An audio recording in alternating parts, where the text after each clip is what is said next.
Hey guys, quick video in response to some of the things I'm getting from different vids I've done about the literacy of the Bible. You know, when you start talking to people about the literacy of the Bible, and you say, the literalcy of the Bible, and you say,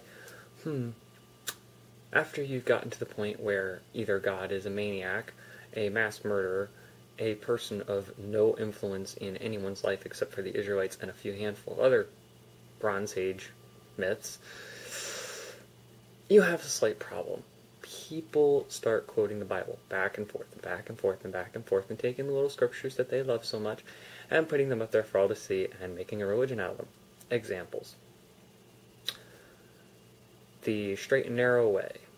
And you're not on the narrow way, you're going to hell, because broad is the way that leads to destruction, but narrow is the way to God, and few there are that find it. Or Jesus said, I am the way, the truth, the life, and no one will come into the Father except through me. Or, my goodness, there's a lot of verses that say that Jesus is the only way, and they use those as literal translations. And you bring up translations like, well, you know, God also said to the Israelites to go kill all the Amalekites. He also said to go kill all the Jebusites. He said also kill all the, he said to kill a lot of tribes. And 14 million people altogether. According to a lot of historians, about 14 million people died due to the Israelites because God told them to.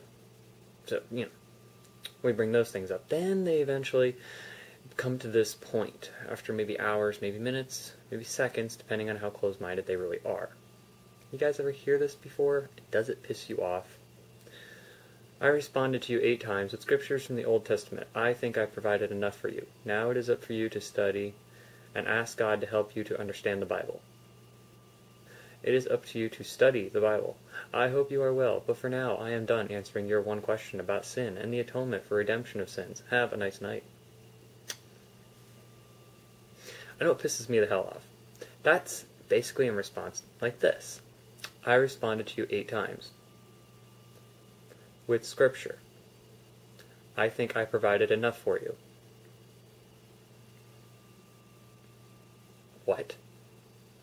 Out of 30,000 scriptures in the Bible, you think 8 scriptures provides enough information for me to understand that God needs to murder 14 million people?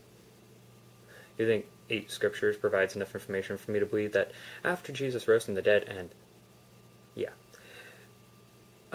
he just miraculously must have told all of South America, North America, Mexico, Australia, Japan, China, you know, more than a third of the world, that he was around so they could accept him and go to heaven. Otherwise, all the cultures for about 1,600 years thereafter died, went to hell, and are burning there forever, probably cursing God's name because of it. Yeah, 8 verses definitely would prove to me that you're right and I'm wrong. I mean, I have not gone to Bible college or anything like you have. Oh, yeah, I did. Oh my God, is it up to you to study the Bible? Yeah, it is up to me to study the Bible. Absolutely. Already have. Memorized hundreds of verses. I can tell you, without a doubt, the Bible is a bunch of bull if you take it literally. If you don't take it literally, it's a nice story, mythologically, and can be discussed for the love of everything in a non-literal way. I hope you are well. Yeah, right. Gay people are going to hell, and so is the rest of the world, but I hope you are well. But for now, I'm done answering your questions. But for now, aren't you really saying, fuck you, motherfucker, I'm not answering any more of these questions, this is just stupid, this is wasting my time, you're never going to turn to my religion, so I'm not going to talk to you anymore, because I feel insulted that, you know, you're quoting out of the Bible direct references about the evil dictator God, and the atonement of redemption of sins. The atonement or redemption of sins. Have a nice night. I know what the hell he's talking about, atonement and the redemption of sins and all that. That supposedly it was done through Jesus because the Old Testament, you know, used to slaughter animals in an effort to please God, and now, you know, they slaughter Jesus in an effort to please God. But what the hell does it have to do with God killing 14 million people?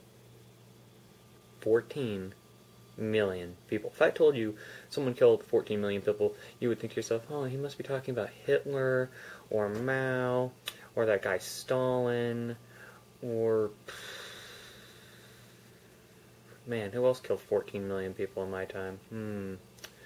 No, World War II didn't quite add up. Oh, there was that nuclear bomb. No, that wasn't 14 million people. Who am I kidding?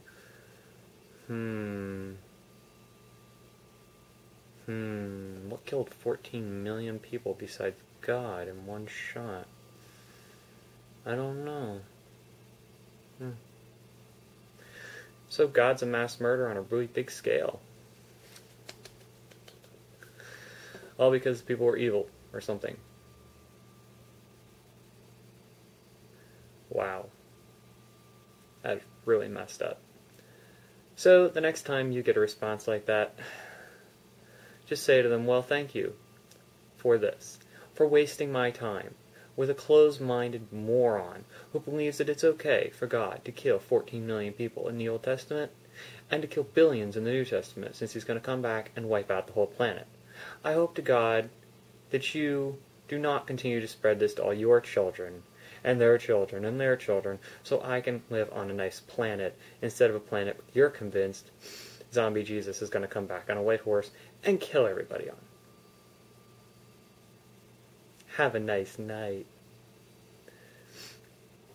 Take care, my friends, and please, don't take the Bible so damn literally.